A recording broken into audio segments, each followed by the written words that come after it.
Good morning students, मैं Ankur Kumar, physics lecturer, central academy. आज के इस लेक्चर में आपका स्वागत करता हूं। लास्ट लेक्चर में हमने पढ़ा था कि फ्रिंज चौड़ाई कैसे निकालते हैं। तो फ्रिंज चौड़ाई में मैंने आपको पथांतर निकालना बताया था, पथांतर, और उसके बाद में मैंने आपको बताया था कि यदि बिंदु P पर दीप्त फ्रिंज बनती है, चमकीली फ्रिंज बनती है, तो उस कंडीशन में दो क्रमागत चमकीली फ्रिंजों के मध्य की दूरी यानी काली फ्रिंज की चौड़ाई कैसे निकालते हैं। अब यहां पर हम आज के इस लेक्चर में हम बात करेंगे नेक्स्ट आगे वाली सेकंड कंडीशन पे। सेकंड कंडीशन है यदि बिंदु P पर अदीप्त काली फ्रिंज बने तो इस कंडीशन में हम दीप्त फ्रिंज की चौड़ाई कैसे निकालते हैं। देखना, यहां पर मान लो बिंदु P है, यहां पर ये इस तरह से मैं यहां पे बना के दिखाता हूं आपको। मान लो ये एक स्लिट है, दो स्लिट लगी हुई है इस तरीके से। ये S1 है, S2, दोनों के बीच की दूरी कितनी है, D। यहाँ पे पर्दा है, वो कितनी दूरी पर है, कैपिटल D डिस्टेंस पे, और केंद्रीय फ्रिंज है यहाँ पे O बिंदु पर, तो ये कोई भी पथांतर नहीं होता है। लेकिन बिंदु P पर बनती है वो फ्रिंज बनती है कौन सी, काली। अब मान लो बिंदु P पर एक काली फ्रिंज बन रही है, NV फ्रिंज। बिंदु P पर जो बन रही है वो कौन सी बन रही है, NV डार्क फ्रिंज बन रही है।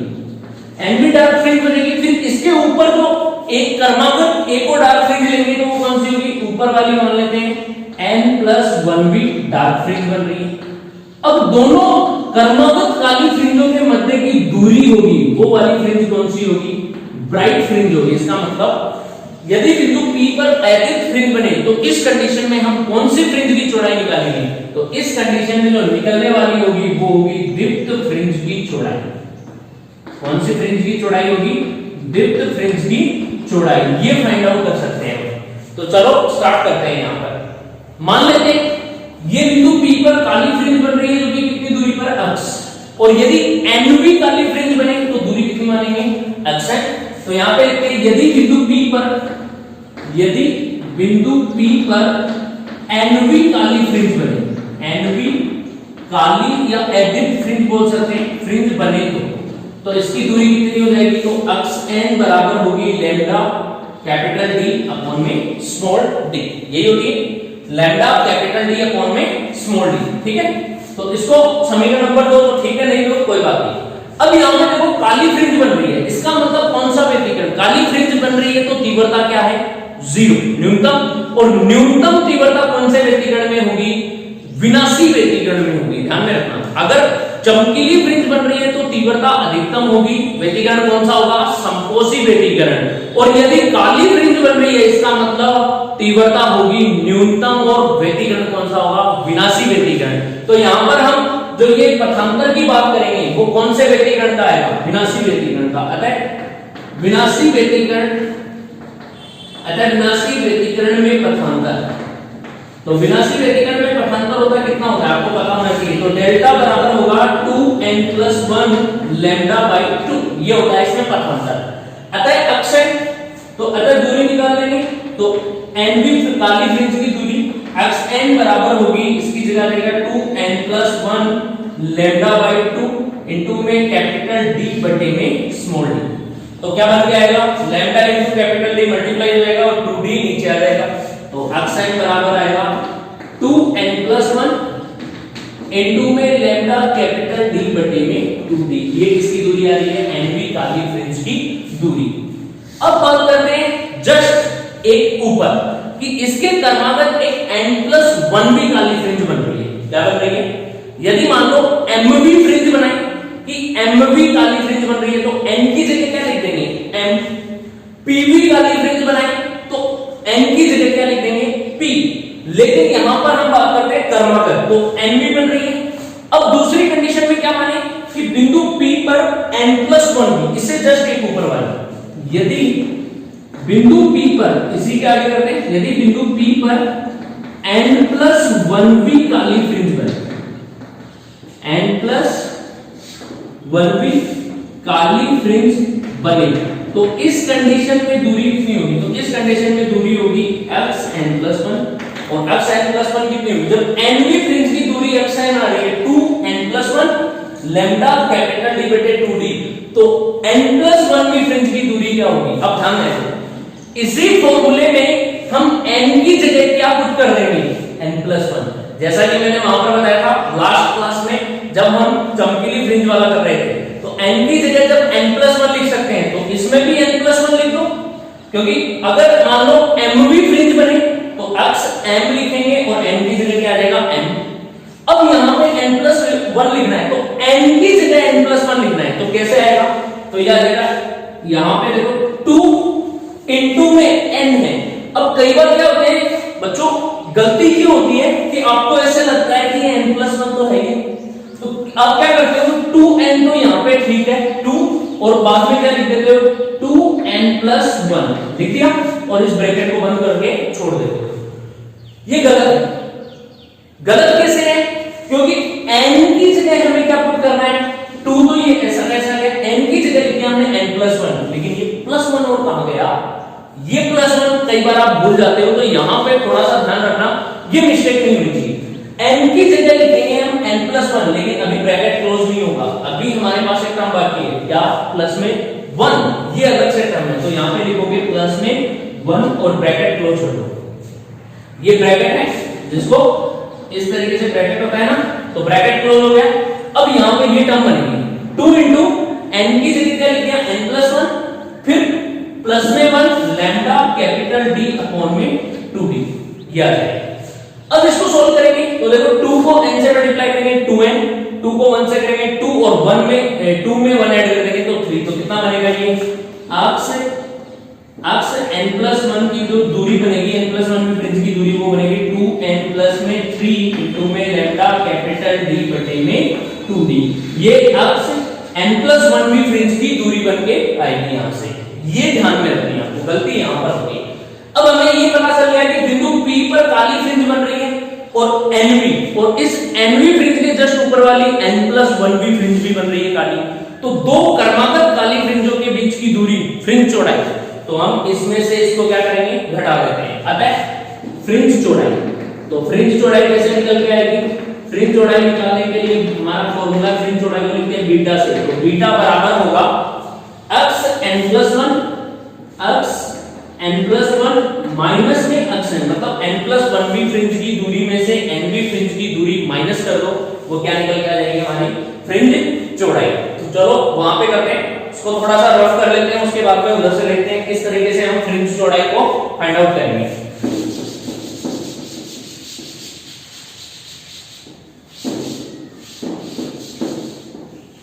अब यहां से फ्रिंज चौड़ाई निकालते हैं तो ये हो जाएगा beta is equals to n+1 की वैल्यू ये रही, तो ये कितनी हो जाएगी 2n+3 लैम्डा कैपिटल D बटे में 2D माइनस ये रही xn की वैल्यू 2n+1, तो यहां पे हम लिखेंगे 2n+1 lambda capital D upon में 2D।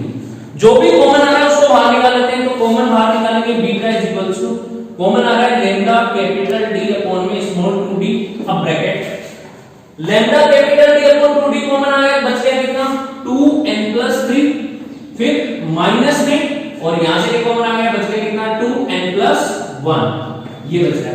अब इसको देखो ब्रैकेट को खोल देते हैं तो माइनस के कारण आगे वाले साइन क्या हो जाएंगे चेंज, तो beta is equals to lambda capital D upon में 2D, ये आ जाएगा 2n+3 माइनस 2n-1, 2n से 2n कैंसिल, प्लस माइनस का 3 में से 1 माइनस करो कितना बचेगा 2, तो बीटा इज इक्वल्स टू कितना आ रहा है 2 लैम्डा कैपिटल D अपॉन में 2D इनटू में 2 से 2 कैंसिल हो गया, तो बीटा बराबर कितना आ रहा है लैम्डा कैपिटल D अपॉन में स्मॉल d, ये निकल के आया।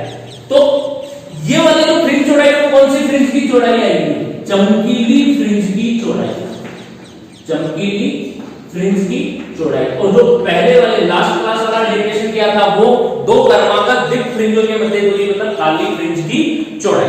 तो ये ध्यान में रखना, आपको डायरेक्ट क्वेश्चन ऐसे भी पूछ सकता है कि चमकीली फ्रिंज की चौड़ाई या दीप्त फ्रिंज की चौड़ाई याद कीजिए या फिर काली फ्रिंज की चौड़ाई याद कीजिए, तो जस्ट उल्टा होगा। अगर आपको चमकीली फ्रिंज की चौड़ाई पूछे तब तो बिंदु P पर कौन सी फ्रिंज बनानी है, काली, उनसे ये डेरिवेशन करना है। अगर आपको पूछे दीप्त फ्रिंज की चौड़ाई या काली फ्रिंज की चौड़ाई, तो जो लास्ट लेक्चर में मैंने बताया था वो वाला डेरिवेशन आपको करना है, तो आप यहां से कर सकते हो। और आपको पथांतर ये जब डेरिवेशन करोगे तो उससे पहले आपको क्या करना है, जो पथांतर तक बताया था मैंने वो काम तो आपको हर डेरिवेशन में करना है, चाहे वो फर्स्ट कंडीशन हो चाहे वो सेकंड कंडीशन हो, दोनों में आपको वो पथांतर लैम्डा की वैल्यू डेल्टा की वैल्यू तो निकालनी है, वो डेल्टा की वैल्यू कितनी निकालते थे आंसर में, यहां पर बताएंगे ना डेल्टा इज इक्वल्स टू ये है ना स्मॉल डी अपॉन में कैपिटल डी। यहां तक तो आपको हर डेरिवेशन में करना ही करना है, ये करने के बाद में फिर ये कंडीशंस करनी है, तब जाके आपका डेरिवेशन कंप्लीट होता है। तो इस वाले लेक्चर में यहां से हमें समझ में आ रहा है कि जो डिप्थ फ्रिंज की चौड़ाई थी वो भी आई थी lambda D by D small D, और एडिट फ्रिंज की चौड़ाई भी कितनी आ रही है, ये वाली यही आएगी। तो हम ये कह सकते हैं चाहे काली फ्रिंज बने चाहे चमकीली फ्रिंज बने, दोनों की चौड़ाई क्या होती है, बराबर होती है, अर्थात प्रत्येक स्थिति में फ्रिंज चौड़ाई या फ्रिंज अंतराल बराबर प्राप्त होता है। काली फ्रिंज और चमकीली फ्रिंज दोनों बराबर चौड़ाई की होती है। तो ये हमारा डेरिवेशन हो गया। इससे पहला जो डेरिवेशन पहला पार्ट बताया था इसका फर्स्ट कंडीशन, वो आई बटन में मैं आपको वीडियो का लिंक दे दूंगा, आप जाके उसको देख सकते हो किस तरीके से बनेगा। तो इस क्वेश्चन इसको देखने से पहले आपको वो वीडियो जरूर देखना है, प्रीवियस वीडियो, ठीक है। इसके बाद में हम देखते हैं कि फ्रिंज चौड़ाई की निर्भरता किन किन बातों पर होगी, तो उसके बारे में हम डिटेल से आगे डिस्कस करेंगे। देखते हैं फ्रिंज चौड़ाई का जो फॉर्मूला डिराइव किया था, वो फॉर्मूला क्या था, फ्रिंज चौड़ाई beta is equals to lambda capital D upon में स्मॉल डी, ये आई थी फ्रिंज चौड़ाई। अब यहां पे देखो बीटा होती है, वो क्या होती है, बीटा होती है इसको बोलते हैं फ्रिंज चौड़ाई, ठीक है। लैम्डा होती है वो क्या होती है, आपतित एकवर्णीय प्रकाश की तरंगदैर्घ्य, ये होती है प्रकाश की तरंगदैर्घ्य वेवलेंथ। फिर इसके बाद में स्मॉल डी होती है, वो क्या होती है, स्मॉल डी होती है दोनों स्लिटों के मध्य की दूरी। स्लिटों के मध्य की दूरी ये मान लेते हैं कि दो स्लिट है हमारे पास S1 व S2, तो स्लिटों S1 व S2 के मध्य दूरी ये होती है स्मॉल डी। इसके बाद में बात करते हैं कैपिटल डी, ये क्या होती है, तो कैपिटल डी होती है स्लिट लगा हुआ पर्दा, ये पर्दा जो होता है ना जिसमें जो स्लिट लगी हुई दोनों S1 और S2, तो ये पर्दा है M, तथा व्यतिकरण प्रतिरूप बनने वाले पर्दे N, इन दोनों के बीच की डिस्टेंस होती है वो क्या होती है, कैपिटल डी।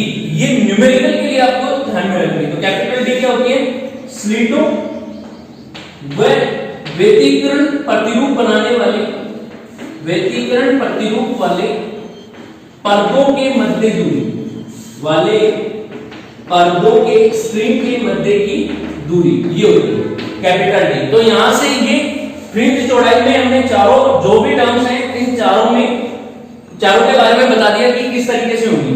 अब एक चीज ध्यान में देना, जब भी अब क्या ये फ्रिंज चौड़ाई निकालने का फॉर्मूला है, तो फ्रिंज चौड़ाई तो यहां से निकल गई। अब दूसरा जो टॉपिक था हमारा वो प्रकाश की तरंगदैर्घ्य, तो प्रकाश की तरंगदैर्घ्य कहां से निकालेंगे, इसे निकालेंगे लैम्डा। तो अतः प्रकाश की तरंगदैर्घ्य कितनी हो जाएगी, प्रकाश की वेवलेंथ तरंगदैर्घ्य लैम्डा को फाइंड आउट करेंगे। तो देखो नीचे जो स्मॉल डी है वो कहां चला जाएगा, उधर इनटू में, तो beta is equals to lambda capital D upon small D. Small D इधर आ जाएगा गुणा में और कैपिटल डी आ जाएगा भाग में, तो लैम्डा बराबर कितना हो जाएगा, बीटा इनटू में स्मॉल डी अपॉन में कैपिटल डी, ये क्या हो जाएगी, प्रकाश की तरंगदैर्घ्य।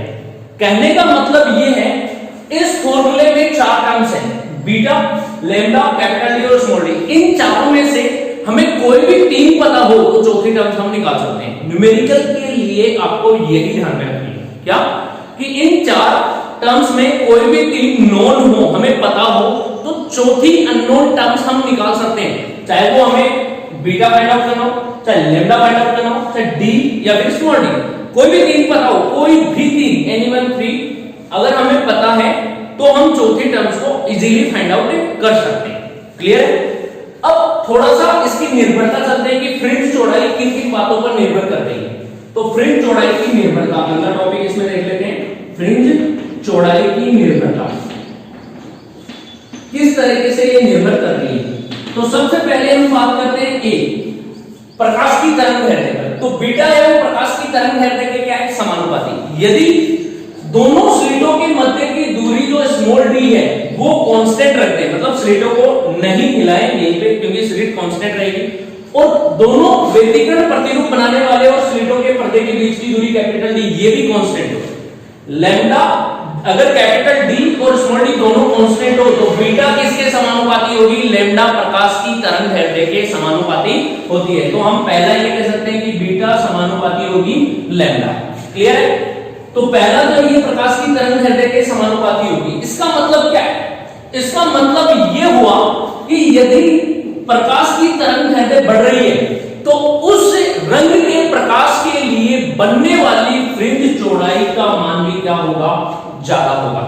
और यदि तरंगदैर्घ्य का मान घट रहा है तो फ्रिंज चौड़ाई की वैल्यू भी क्या होगी, घटेगी। अब एक क्वेश्चन लेते हैं, एक क्वेश्चन बताता हूं थ्योरेटिकल। मान लो एक व्यतिकरण प्रतिरूप बनाने वाले पर्दे पर दो अलग अलग प्रयोग करते हैं जिसमें दोनों स्लिटों के मध्य की दूरी स्मॉल डी सेम है और दोनों व्यतिकरण प्रतिरूप और स्लिटों वाले पर्दे की दूरी भी सेम है। मतलब कि यहां पर ये चीजें दे रखी है, ये वाली दूरी दे रखी है d और ये वाली दो स्लिट दे रखी है S1 और S2, इन दोनों के मध्य की दूरी d कांस्टेंट है।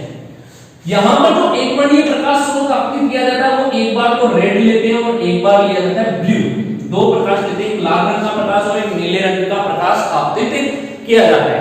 तो बताओ कौन से रंग के प्रकाश से प्राप्त फ्रिंज चौड़ाई का मान ज्यादा होगा और कौन से कम होगा। तो ध्यान रखना, जब ये दोनों एक्सपेरिमेंट एक में ही करने, एक अलग अलग रंगों के प्रकाश से करने, तो जिस रंग की तरंगदैर्घ्य ज्यादा होगी, लैम्डा रेड और लैम्डा ब्लू, इन दोनों में से ज्यादा किसकी है, रेड की ज्यादा है। किसकी, तो रेड की ज्यादा होगी, तो इसका मतलब जिसकी तरंगदैर्घ्य ज्यादा होगी उसकी फ्रिंज चौड़ाई भी क्या बनेगी, ज्यादा अधिक चौड़ाई की बनेगी। ठीक है, तो लाल रंग से बनने वाली फ्रिंज चौड़ाई नीले रंग की से बनने वाली फ्रिंज चौड़ाई की तुलना में अधिक चौड़ी होगी। ये इसका आंसर हो जाएगा। तो पहली निर्भरता ये थी तरंगदैर्घ्य के समानुपाती। दूसरी निर्भरता पे बात करें तो दूसरी निर्भरता यहां से देखते हैं हम स्मॉल डी, स्लिटों के मध्य की दूरी। अब यहां पर देखो स्लिटों के मध्य की दूरी पर निर्भरता किस तरीके से निर्भर करेगी उनके बारे में बात करते हैं। तो सेकंड पॉइंट है हमारा बी पॉइंट कि यदि आने वाले प्रकाश की तरंगदैर्घ्य कांस्टेंट कर रहे हैं, मतलब कि प्रकाश चेंज नहीं कर रहे, हम एक ही रंग का प्रकाश आपतित कर रहे हैं, तो लैम्डा कांस्टेंट है और कैपिटल डी भी कांस्टेंट, तो बीटा है वो समानुपाती होगी 1/d, मतलब स्लिटों के मध्य की दूरी की क्या होती है, व्युत्क्रमानुपाती। यदि दोनों स्लिटों के मध्य की दूरी को बढ़ा दी जाए, d की वैल्यू बढ़ा दी जाए, तो फ्रिंज चौड़ाई बीटा क्या हो जाएगी, घट जाएगी। और इसके विपरीत यदि दोनों स्लिटों के मध्य की चौड़ाई कम कर दी जाए तो फ्रिंज चौड़ाई क्या होती है, बढ़ जाती है। कैसे, अब मान लो एक वर्णीय प्रकाश स्रोत है, इसकी तरंगदैर्घ्य कांस्टेंट रख ली और दोनों पर्दों के बीच की दूरी d भी क्या है, कैपिटल D, ये भी कांस्टेंट है। ये दोनों कांस्टेंट हो गई, तो यदि इन दोनों स्लिटों के मध्य की दूरी को बढ़ाएंगे तो दूरी बढ़ाने पर प्राप्त फ्रिंज चौड़ाई घटेगी। और यदि दोनों स्लिटों के मध्य की दूरी घटाएंगे, दोनों पास-पास होंगी, तो बनने वाली फ्रिंज चौड़ाई भी क्या होगी, बहुत ज्यादा चौड़ाई की फ्रिंजें बनेंगी। तो ये इस तरीके से। अब तीसरी कंडीशन ये ले लें, मान लो प्रकाश को भी फिक्स रखें एक ही रंग का और स्लिटों के मध्य की दूरी भी कांस्टेंट रखें। अब हम बात करते हैं डी पर निर्भरता। तो देखो जब लैम्डा कांस्टेंट और डी कांस्टेंट हो तो बीटा किसके समानुपाती होगी, कैपिटल डी। इसका मतलब क्या हुआ, यदि दोनों पर्दों के मध्य की दूरी बढ़ाएंगे, दूरी बढ़ाने पर प्रकाश से बनने वाली जो फ्रिंज होगी उसकी चौड़ाई भी क्या होगी, बढ़ेगी। तो यहां से समझ में आ रहा है कि d को बढ़ाएंगे तो फ्रिंज चौड़ाई भी बढ़ेगी और d को घटाएंगे तो फ्रिंज चौड़ाई भी क्या होगी, घटेगी। तो तीनों पर निर्भरता देख ली हमने, लैम्डा पर देख ली, स्मॉल d पर देख ली और कैपिटल D पर देख ली। मतलब देखो सीधी सी बात है, अगर हम पास में रहेंगे और प्रकाश किसी भी टॉर्च है, जैसे टॉर्च को जलाएंगे और पास में पर्दा है, इसका प्रकाश इस पे डालेंगे तो इसका जो गोलाकार रहेगा आगे का हिस्सा वही गोल गोल यहां तक प्रकाश करेगा। और यदि यह पर्दा काफी दूरी पर हो तो देखना इस टॉर्च का जो प्रकाश है वो ज्यादा दूरी पर फैलेगा। इसका मतलब क्या हुआ, क्योंकि इस प्रकाश अगर दोनों पर्दों के बीच की दूरी कम होगी तो यहाँ पे फ्रिंज चौड़ाई भी कम बनेगी और ज्यादा दूरी पर ले जाएंगे तो फ्रिंज चौड़ाई क्या होगी, बढ़ेगी। तो सेम थिंग यही, यदि दूरी कम होगी तो फ्रिंज चौड़ाई भी कम होगी और दूरी ज्यादा होगी तो फ्रिंज चौड़ाई भी बढ़ेगी। तो इस तरीके से हम देख सकते हैं कि फ्रिंज चौड़ाई की निर्भरता किस प्रकार से होगी और इनमें से हम किस तरीके से न्यूमेरिकल को हैंडल करेंगे। तो अब ये बातें तो हो गई हमारे डेरिवेशन की और किस तरीके से हमने फ्रिंज चौड़ाई निकाली और प्रकाश की तरंगदैर्घ्य कैसे निकाल सकते हैं। इनमें तुलनात्मक अध्ययन किस तरीके से आएगा उसकी बात करते हैं, क्योंकि तुलनात्मक अध्ययन में भी न्यूमेरिकल्स आते हैं। तो न्यूमेरिकल्स का एक फंडा मैं यहाँ पे बताता हूँ। मान लो आपको दो अलग अलग रंग दे रखे हैं जिनकी तरंगदैर्घ्य एक की λ1 और एक की λ2 है और एक λ1 रंग से बनने वाली फ्रिंज चौड़ाई दे रखी है बीटा 1, तो दूसरे से बनने वाली फ्रिंज चौड़ाई याद करनी होगी। तो कैसे करोगे? मान लो आपको ऐसे दे रखी है बीटा 1 समानुपाती होगी लैम्डा 1 और बीटा 2 दूसरे रंग की समानुपाती होगी लैम्डा 2। दोनों को समानुपाती को हटाओगे, यहाँ पे कांस्टेंट आएगा और दोनों का भाग दोगे तो कांस्टेंट से कांस्टेंट कट जाएगा। क्या बनेगा? बीटा 1 अपॉन बीटा 2 बराबर होगा लैम्डा 1 अपॉन में लैम्डा 2। इस फॉर्मूले से निकाल सकते हो। अगर आपको दो रंगों की अलग अलग की तरंग दैर्घ्य दे रखी है और एक से फ्रिंज चौड़ाई दे रखी है तो दूसरे से फ्रिंज चौड़ाई आप आराम से ज्ञात कर सकते हो इस तरीके से। अगर इसमें देखें तो इसमें देखो क्या होगा, बीटा 1 समानुपाती है 1 अपॉन d1 और इसी प्रकार अगर आप बीटा 2 करोगे तो बीटा 2 समानुपाती होगा 1 अपॉन d2 और इन दोनों का अनुपात लोगे तो उल्टा आ जाएगा, बीटा 1 अपॉन बीटा 2 बराबर होगा d2 अपॉन में d1। क्यों? क्योंकि दोनों व्युत्क्रमानुपाती होते हैं। कांस्टेंट हटाओगे तो यहाँ समानुपाती हटाओगे तो k आ जाएगा, यहाँ पर भी k आएगा और भाग लोगे k से k कट के ये ऊपर चला जाएगा, इस तरीके से बन जाएगा। ठीक है, व्युत्क्रमानुपाती। इसमें देखें तो इसमें भी वही आएगा, पर्दे के बीच की दूरी मतलब बीटा 1 बराबर होगा d1 बटे में बीटा 2 और d2। तो बीटा 1 अपॉन बीटा 2 बराबर होगा d1 बटे d2, उसी की तरह। तो इस तरीके से हम तुलनात्मक अध्ययन करके भी न्यूमेरिकल को हैंडल कर सकते हैं। तो ये था हमारा आज का टॉपिक। इस टॉपिक के बाद में मैं आपको एक न्यूमेरिकल सोल्व करके बताता हूं कि किस तरीके से होगा। तो न्यूमेरिकल देखते हैं। देखना हमारे सामने दो क्वेश्चन है। पहला क्वेश्चन है, यंग के द्विस्लिट प्रयोग में दो रेखा छिद्रों के मध्य की दूरी दे रखी है 0.15 mm। तो एक चीज यहाँ पे नोटिस करते जाना, जो d है स्लिटों के मध्य की दूरी दे रखी है वो mm में दे रखी है। तो हमारे आंसर भी जब भी हम किसी भी क्वेश्चन में निकालेंगे स्लिटों के मध्य की दूरी स्मॉल d वो mm में ही फाइंड आउट करनी है। तो जो भी क्वेश्चन में दे रखा है वो लिखते जाना आप पहले। सबसे पहले गिवन दैट, तो गिवन दैट क्या क्या दे रखा है, स्मॉल d की वैल्यू दे रखी है 0.15 mm। अब इसको हम मूल मात्रा में लाते हैं, मतलब जो भी है जो भी दूरियां दे रखी है हमें हम उसको मीटर में बदलते हैं। तो मिली को लिखेंगे तो कितना हो जाएगा 0.15 इनटू में 10 की पावर -3 मीटर। ये हो गया।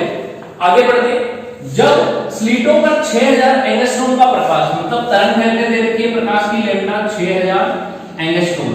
देखो 6000 एंगस्ट्रॉम का प्रकाश आपतित होता है, 6000 एंगस्ट्रॉम तरंग दैर्घ्य होती है। तो इसको अगर हम मीटर में करेंगे तो 6000 गुणा 10 की घात -10 मीटर हो गया।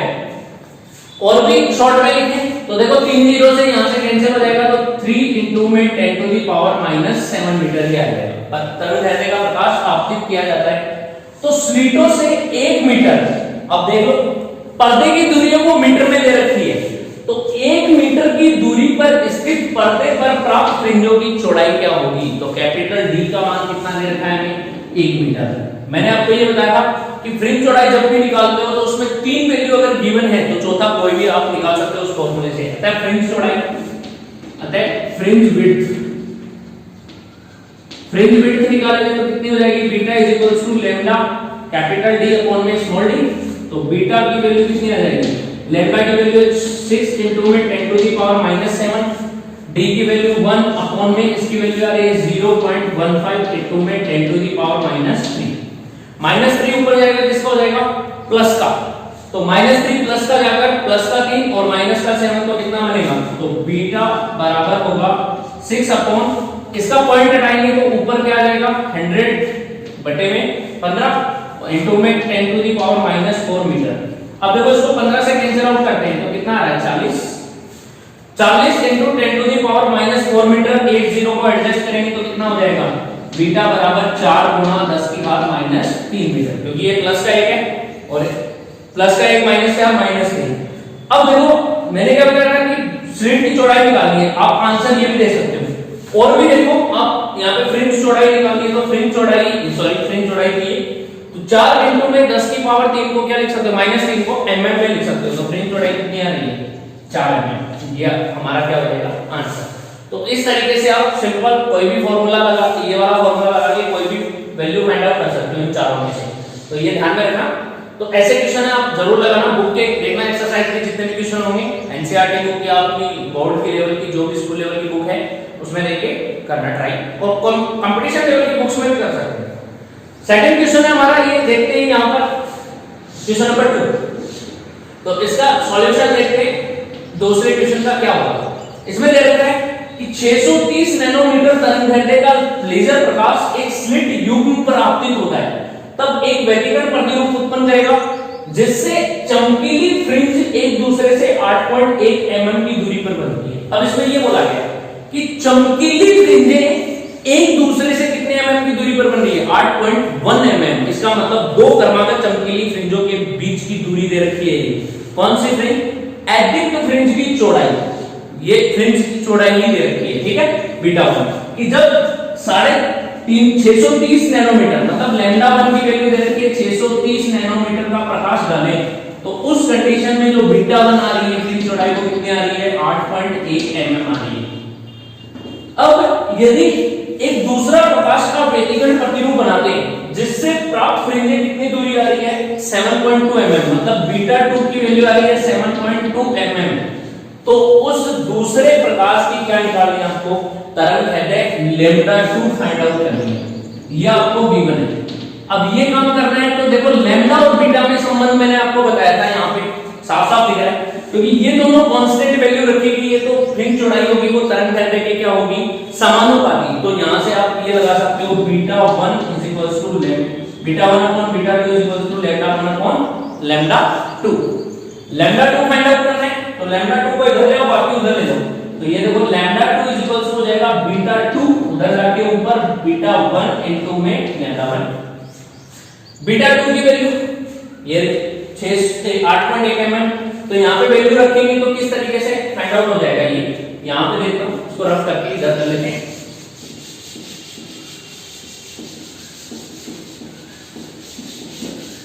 देखना लैम्डा 2 इज इक्वल टू जो भी वैल्यू है मात्रक साथ में लगाना, क्योंकि हमें मूल मात्रकों में बदल कर करना होता है। तो बीटा 2 की वैल्यू है 7.2 mm अपॉन में 8.1 mm बीटा 1 इनटू में।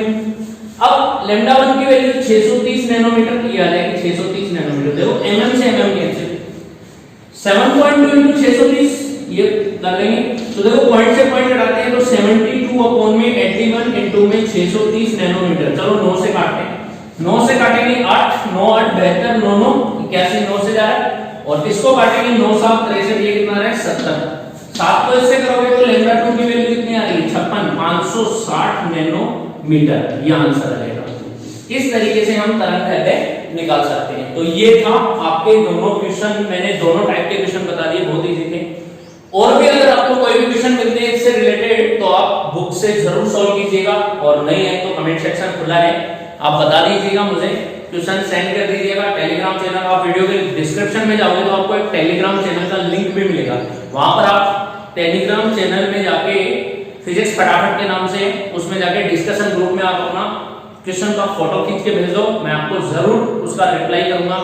और आज की वीडियो में हम यहाँ तक ही करते हैं, यहाँ पर एंड करते हैं। तब तक के लिए आप वीडियो को देखते रहिए, लाइक कर दीजिए, अपने दोस्तों के साथ शेयर कीजिए, और चैनल को सब्सक्राइब करना बिल्कुल भी नहीं भूलना है। Thank you, have a nice day.